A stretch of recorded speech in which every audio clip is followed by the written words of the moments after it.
As a homeowner, replacing your roof covered by an insurance claim, there are several key things to remember.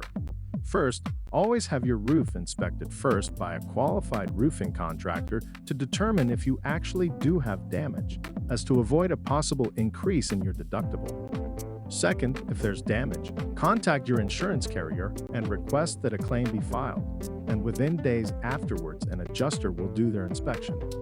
Third, it is recommended that you have a roofing contractor present to inspect the roof along with the adjuster to qualify his findings.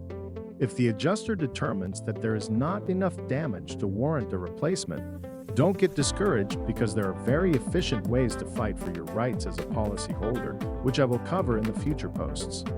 If you need further information, feel free to call me at 214-868-1816 or visit us on the web at interstateroofingllc.com. Thank you. Keith Clow.